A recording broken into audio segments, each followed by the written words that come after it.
We have a 2010 Dodge Ram. We're going to be changing the right front axle shaft on it. Most axle shafts are pretty the same all the way through. So first of all, we'll get the tire off.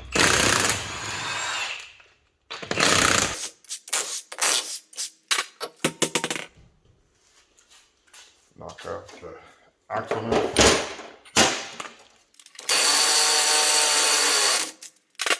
Have to go and just drive that axle shaft back. It'll get seized in there once in a while. It's got a little dimple in there. I always find that if I just put a rounded end of the hammer in there and just give her a smack, it drives right out. That way I don't damage any of the threads if I was going to reuse it. This one's going to be garbage. So now in order to get it out, we just need to hang this back a little bit. So we'll just undo that upper. So we're going to get our best bet. So we get a socket on that. It's on there. Not too bad. Now if it was really tight, I'm not the biggest guy out of the bunch, but these old wrench extenders, they work out awesome. They give you the pull that you need. They don't damage your wrench. There's no locking two wrenches together. All it does is go and spread your ears on it. Depending how much pull you want, stab that on there. It gives you something nice and tight to pull. And if all fails, you can throw a ratchet in there, even get it even longer with a straight bar like that. As I said, we'll get this thing down. We'll undo it all the way before we break it free. Break beforehand. All you're going to do is get that thing to spin. That'll just give you a headache.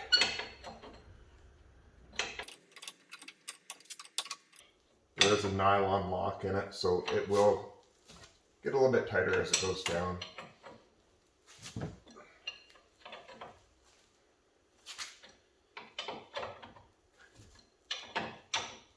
Find if you hit it with an impact gun, the impact guns have a hammer action, then it'll knock the joint loose, and then you're just fighting with it. There is a spot where you can throw a socket on it to hold it so it won't turn and all that sort of stuff, but since it's not turning, we'll continue on. I'm just done doing it this way.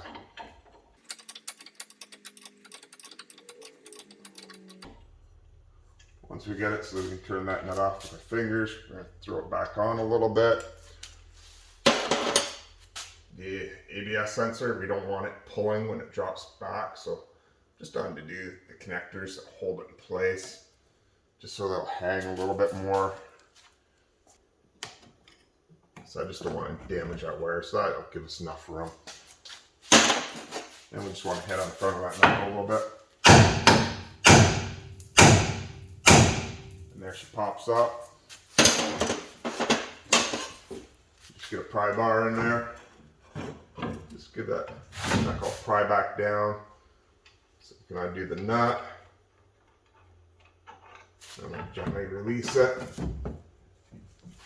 Out of there. And there we go.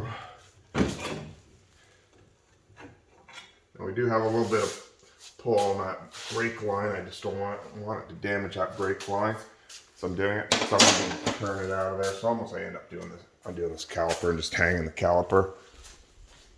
So I'll just get a screwdriver in, press the pistons a little bit, just so it'll be free. As I said, I just don't want to have that line just compressed up and bending too much.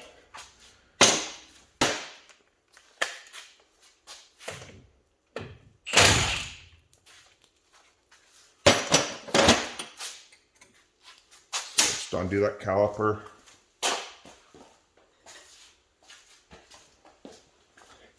Grabbing this little hook and just hang it.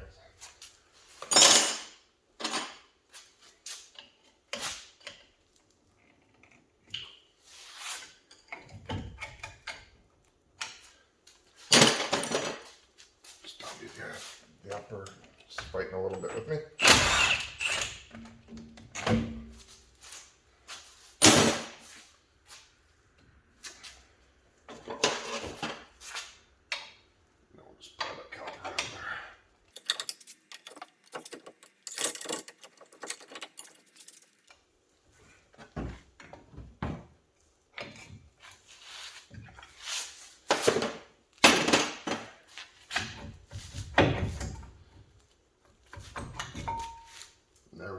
nuts out of the way.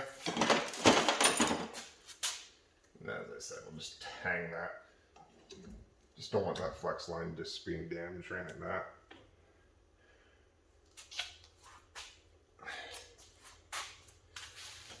Now this axle blue part's got a lot of grease all over it. I'm just throw some gloves on. I just don't feel like getting covered in grease. Pull that axle out of there.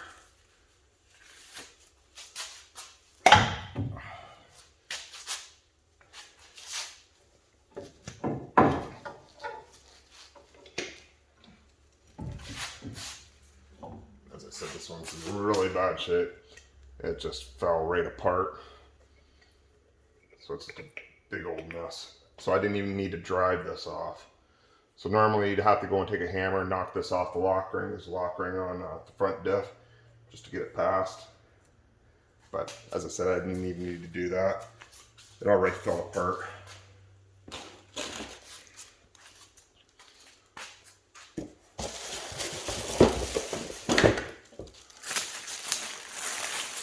So we got a new axle shaft all ready to go from World Parts. Take that nut off.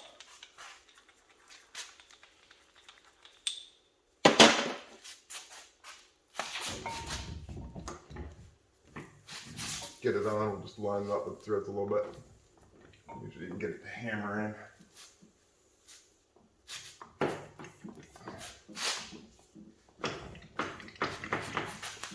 Give it a little shove like that and she'll lock right into place.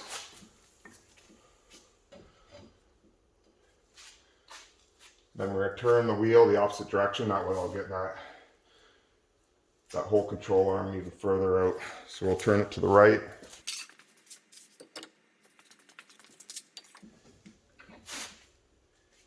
Theory that should go and get us. Check it out. Hopefully we won't have to knock that off. If we do, we do. It's no big deal.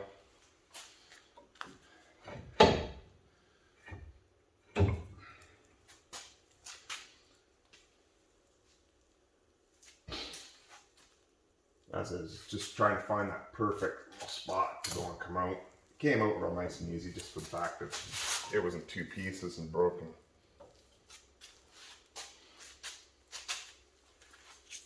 Maybe we had more room the other way. Regardless, it's going to be a fight to get it up in there. Now on this one, I went and I popped it back out. I found that the stub shaft was a little bit longer on this side, so we just dropped that in first, and now I'm going to go backwards and I'm going to hook on the rear of the axle shaft on, and then we have the room that we need.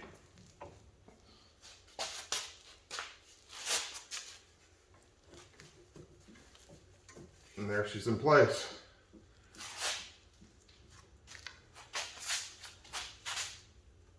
So now we'll lower that upper control arm down, get the room that we need, lock it in place. So down we go. We'll get that nut started. See, if we just try to turn it, it's going to turn that whole knuckle assembly. So I'll try to go and get some pressure on it and see if we can stop it from turning. So we'll get a little bit of pressure so it pinches it more. Go straight down into it, hold it, and then we can turn it back up into place.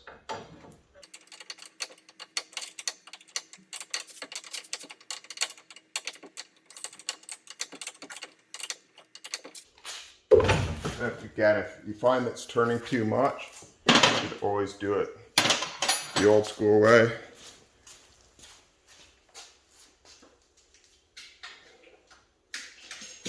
Just find a socket and just put it right on the end of that little stub shaft.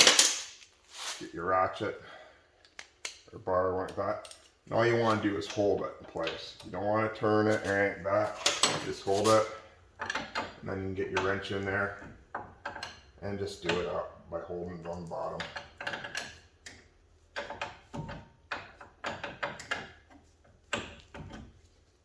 whatever way you prefer. If you have gear wrenches, then you can get your gear wrench in there and you can just spin around and do it twice as quick.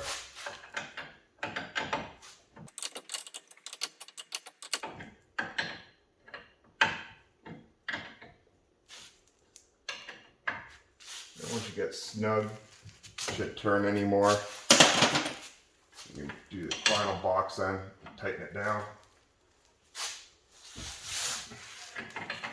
And you do want it pretty tight in there. So I'll just grab my extenders.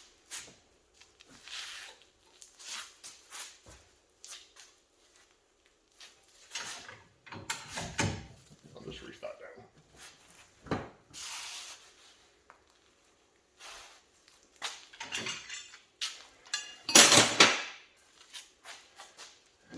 And unhang this caliper. That's the rotor.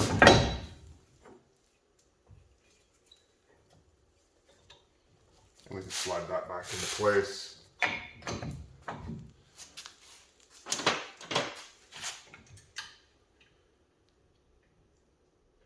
Get our nuts done back up. Again, these nuts, you just want to start them by your fingers. You don't want to strip them or anything like that, so it's always the best way to do it. Get the upper and the lower started.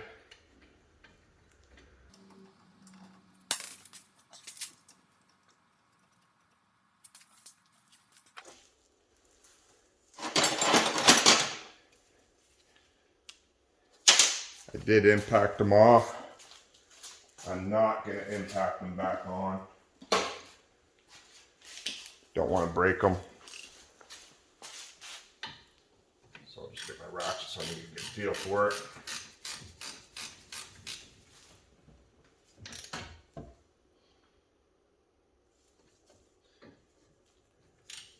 And a little drip of blue Loctite. It's good on them. That'll save them from backing off on you and having issues down the road.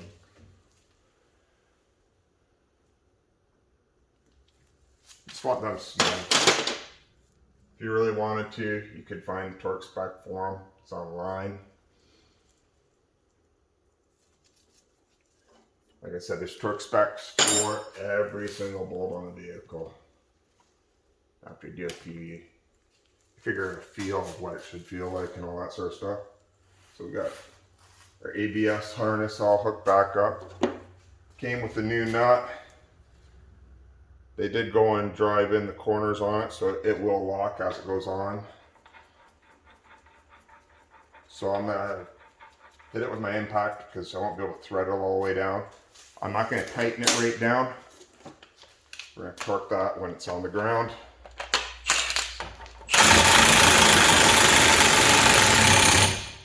So there, we heard that we just bottomed on it. Sound of it, so I don't want to tighten that right down. So the tire back on.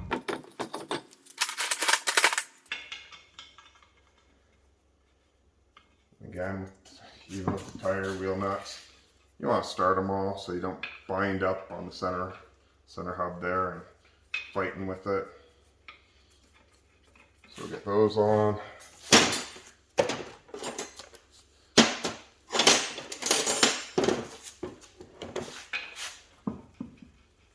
And again, we're not going to hammer them down, we'll just snug them up.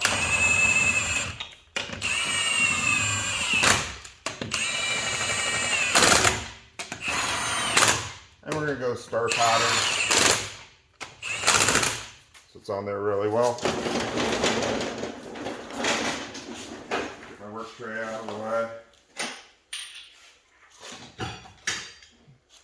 We'll lower this vehicle down. And then we'll torque all these bolts.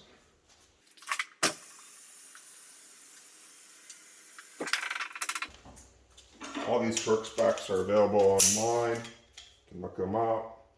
Or if all else fails, you can go and talk nicely to your parts, local parts store or your dealer, and they'll give you those torque specs. So first of all, we're going to torque the wheel.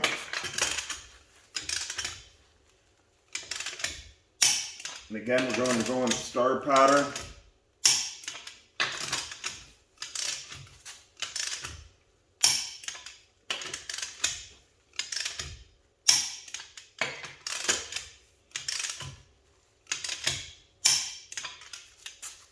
Now the wheel's all torqued up. We'll torque that axle shaft.